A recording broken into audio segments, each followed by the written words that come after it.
Hello everyone, this is Sanjay Thakur, an educator of Indian Polity and Constitution, along with Pol Science International Relations for Optional at VNK IAS Academy.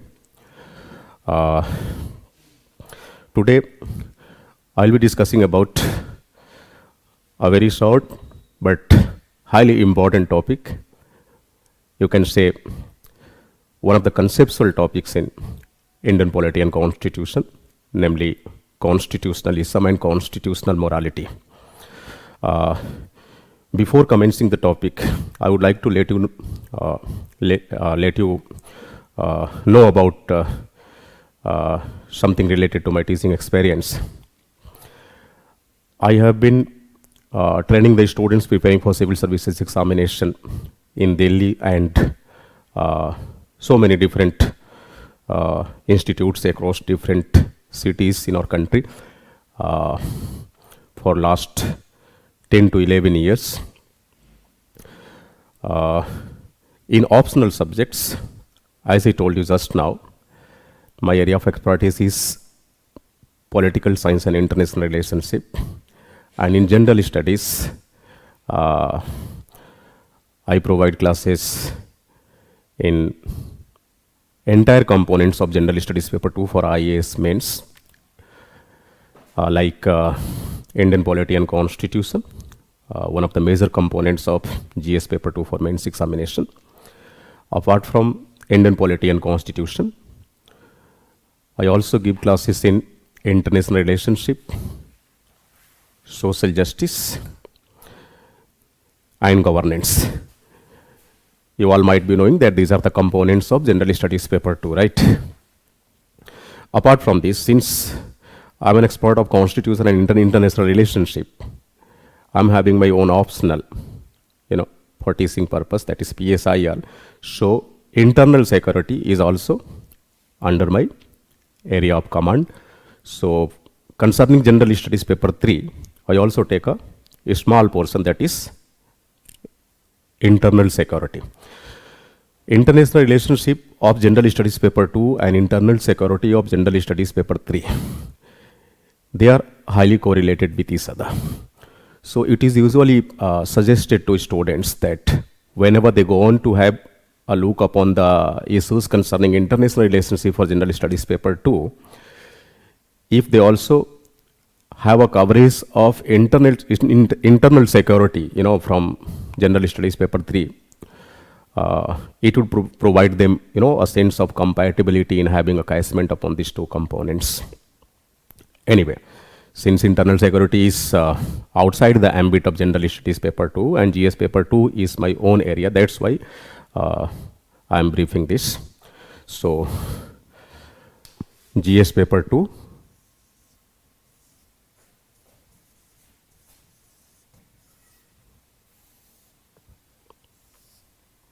Polity and Constitution,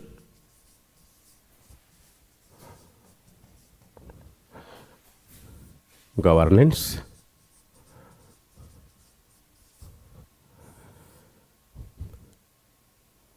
international relationship, that is IR, then it comes social justice, right? Social justice. Means General Studies Paper 2 for IAS mains examination is comprised of these four components only. Now, it's about internal security.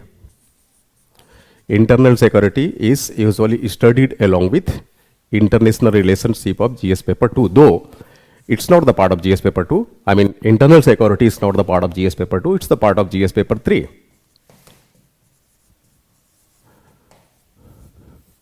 So, these are my areas concerning general studies. Okay. When it comes to optionals,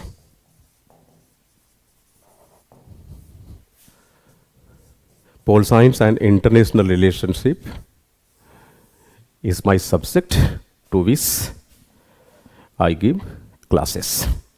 Okay. And I feel very much happy to share with you about the fact that VNK IAS Institute is accompanied with such a great team of highly experienced veterans in the field of civil services examination training, I'm also one of the members of this family, and I'll be more than happy to share with you, my subjects corresponding to preliminary examination vis-a-vis the mains examination whenever my turn comes. Okay. As I told you just now, that today I will be dealing with a very short but highly conceptual topic, that is constitutionalism. Do you have any idea about the concept of constitutionalism? See, constitutionalism is basically a philosophical concept of political science. For last 4 to 5 years, one can easily have at least one question based on this facet, that is constitutionalism and constitutional morality in civil services examination.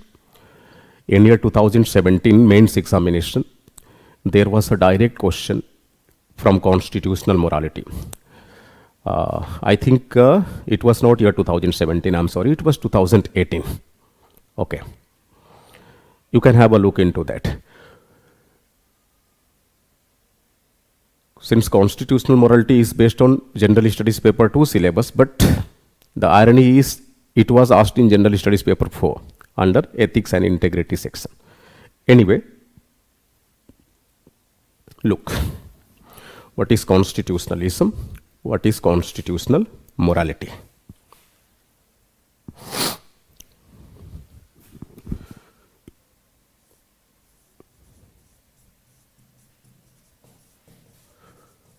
Constitutionalism and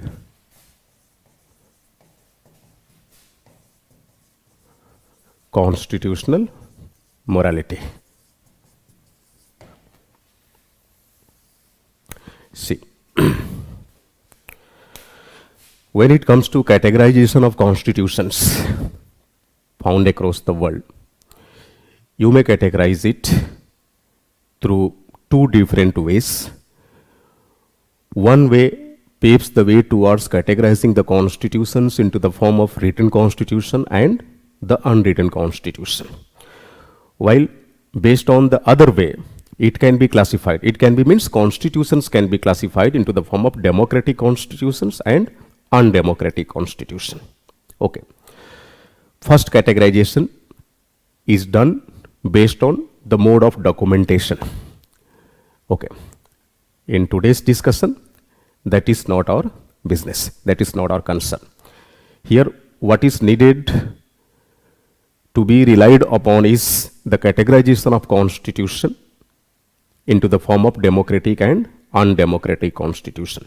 Without having a brief upon the differences between the democratic and undemocratic constitution, it would be almost impossible to have a casement upon the concept of constitutionalism and constitutional morality. Fine. So,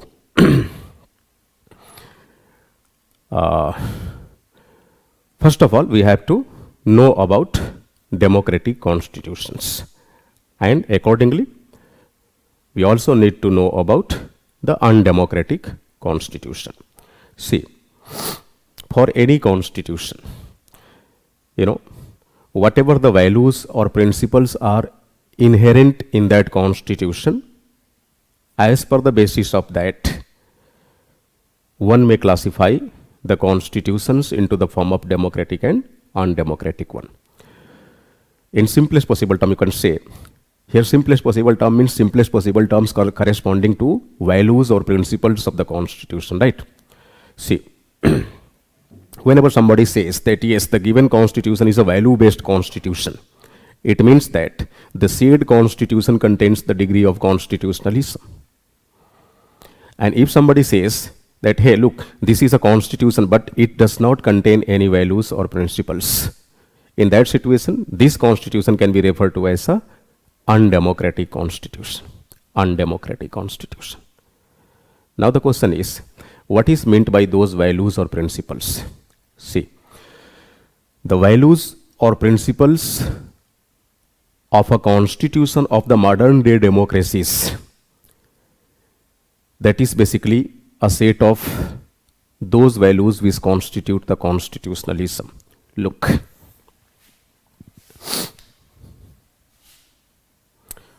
Constitutions.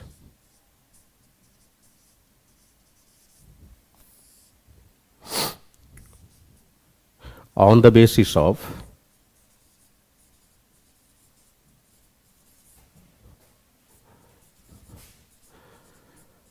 the values or principles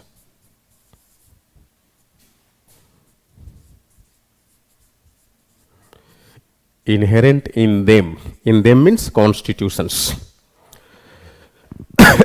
Sorry.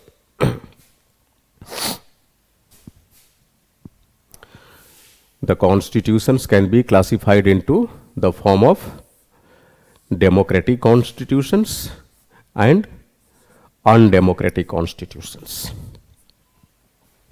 Democratic and undemocratic constitutions. See, whatever the term I have used in the form of the values or principles, these values or principles formulates a set, a particular kind of set.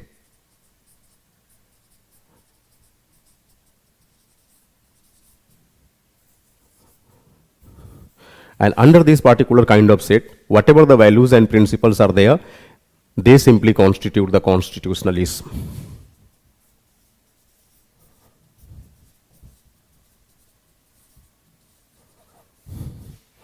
Means the set of values or principles inherent in a constitution.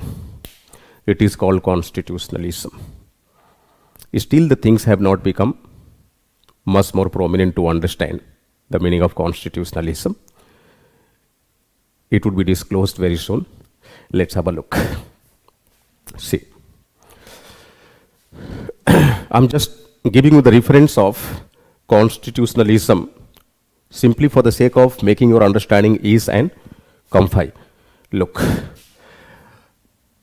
it's obvious, it's perceptible to all of you that constitutions based on the principles or values inherent in them can be classified into the form of democratic and undemocratic constitution. See, here you need to remember a pattern. That pattern is, let us consider that there is a constitution over here, constitution, and this constitution contains a set of values in it. In that situation, it would be termed as democratic constitution. Just try to substitute the phrase a set of values. A set of values can be substituted by a single term, and the name which can be given to that term is, remember, nothing other than constitutionalism.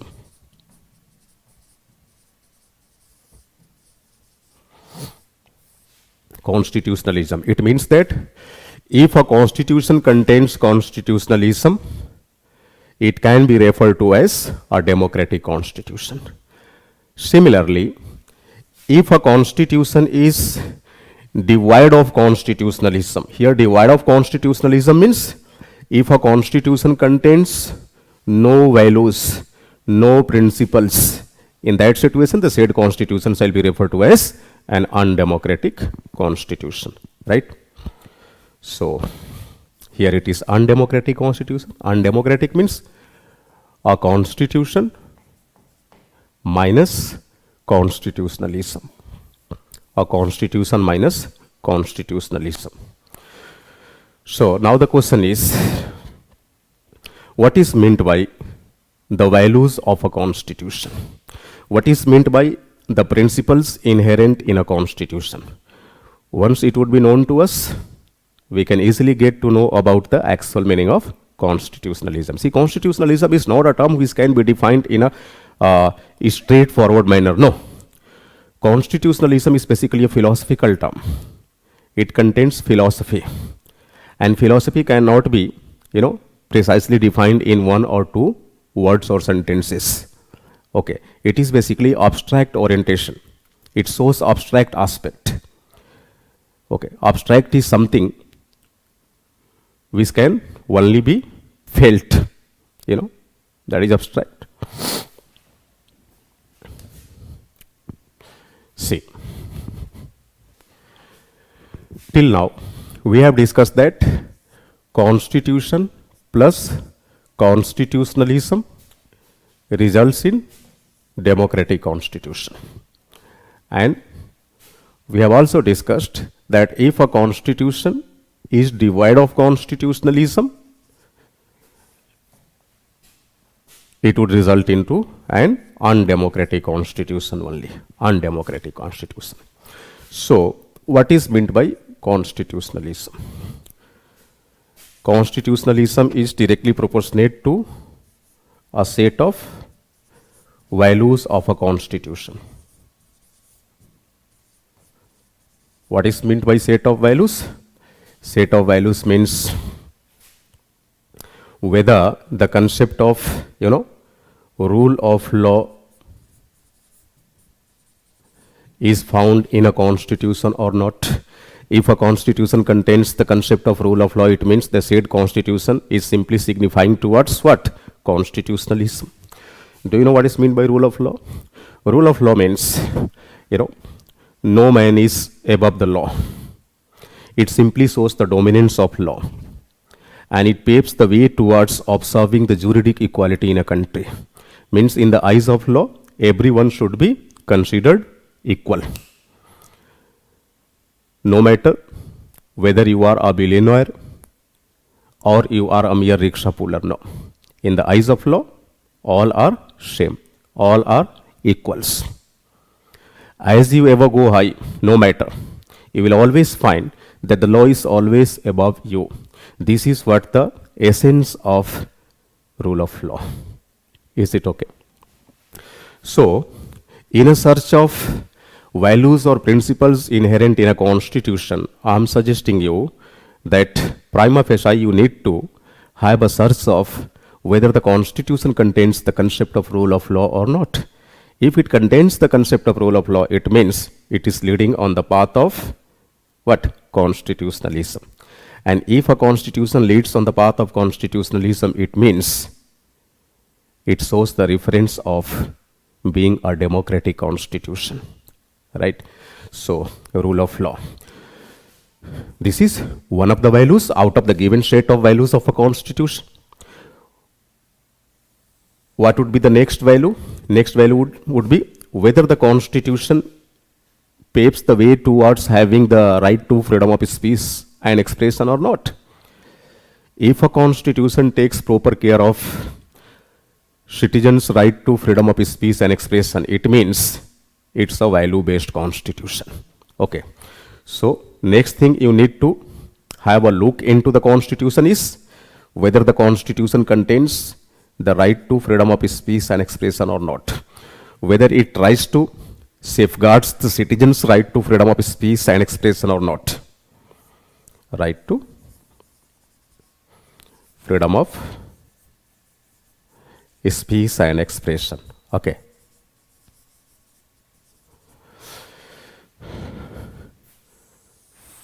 Following the sequence, what would be the next value? You need to have a search. The next value would be, the next value of constitution would be whether the constitution tries to provide a safeguard to social justice or not. Social justice. Social justice. If the constitution talks about social justice, it means it's a value-based constitution. Whether the constitution takes a proper care of gender justice or not. Means no discriminations would be allowed based on gender. Okay. Males and females should be considered equals in the eyes of constitutional values, in the eyes of constitution. Fine. Whether the constitution paves the way towards the establishment of free and fair judicial system or not. Free and fair judicial system.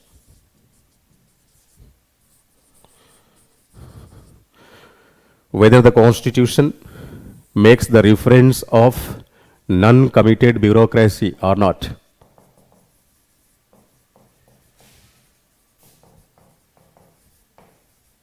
bureaucracy, right?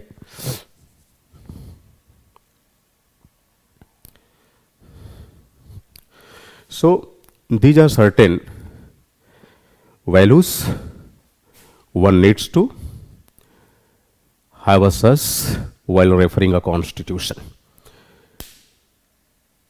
If you easily find all such values in one or other manner in a constitution, you can say that yes, the said constitution contains a set of values, because these are different values, and once all these values be clubbed into the form of a particular set, that set is nothing but simply the constitutionalism. So whenever you will be asked to define constitutionalism, it is needed out of you to have a stress upon all these different ingredients at a time. Okay, so by clubbing all these values together, we can constitute a set of values of constitution, and this set of values, you will be knowing this, it is constitutionalism. Constitutionalism. Is it okay, right? Yes. See, if somebody says that we have been discussing about a democratic constitution, it is obvious that we have been having a discussion upon that type of constitution which contains the constitutionalism. If somebody says, yes, the given constitution is an undemocratic constitution, what does it mean? It means that the said constitution is devoid of the values of constitution. The values of constitution is what? Constitutionalism. Is it okay?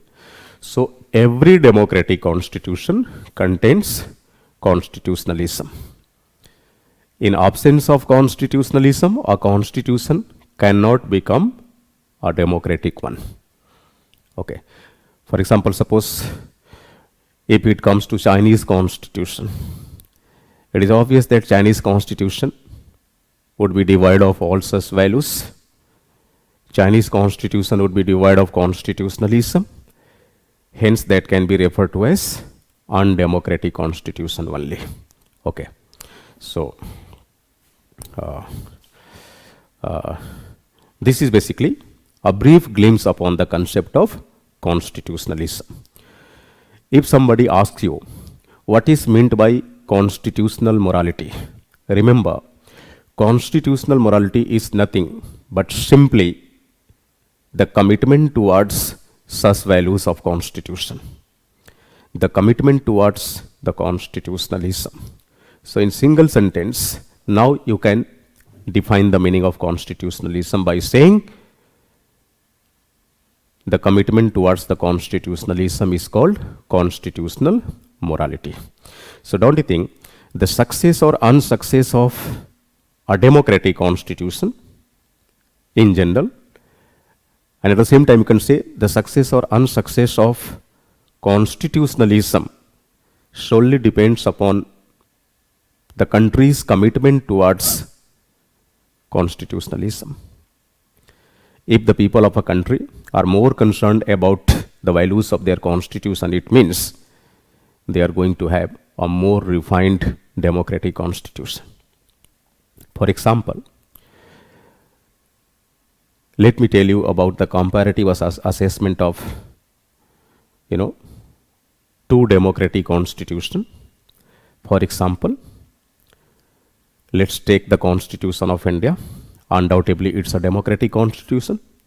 At the same time, you can take an example of the Constitution of the USA.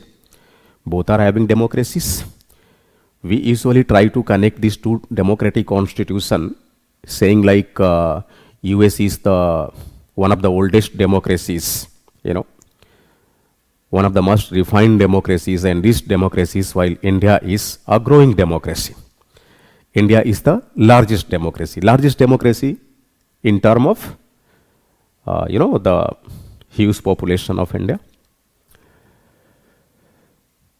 Why we say that USA is a kind of more enriched democracy as comparison to the democracy found in India. Why? Though both the countries are both the countries are having democratic constitutions, it means both the countries are having such type of constitutions which are known for their values, which are known for the constitutionalism accompanied with both the constitution. Means Indian constitution is also having constitutionalism, the US constitution is also having the constitutionalism. In spite of this fact, why we oftenly say that the extent of democracy found in the USA is having greater degree as comparison to that found in India? The reason is simple: constitutional morality. Whatever the values of constitutions which are found in the US Constitution, the country like the USA is having greater degree of commitment towards those values comparing to India.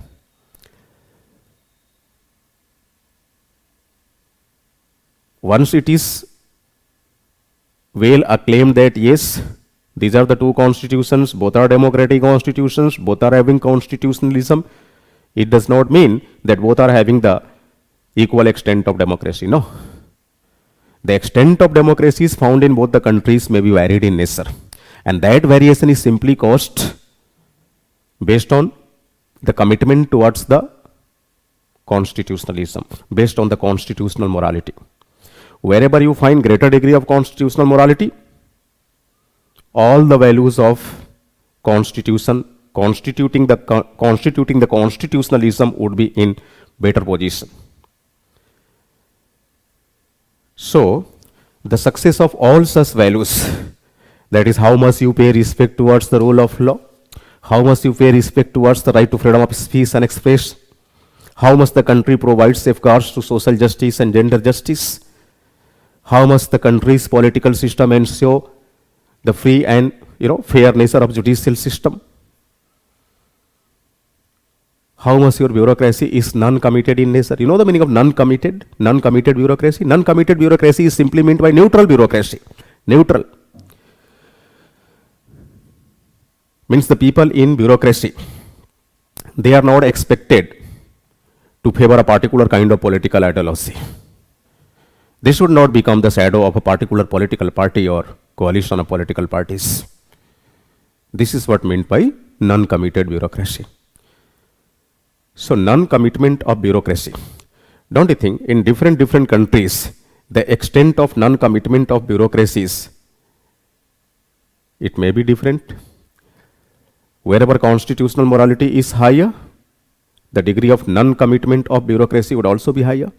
Wherever the degree of constitutional morality would be higher, the extent of all such components constituting the constitutionalism would be higher. So, this is how you can explain constitutionalism as well as the constitutional morality, right?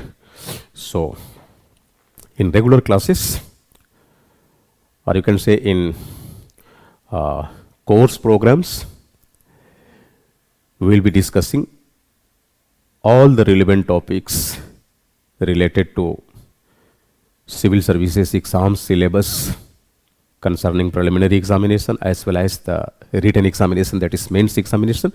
We will discuss them up to a greater length, up to the expected demand of Union Public Service Commission.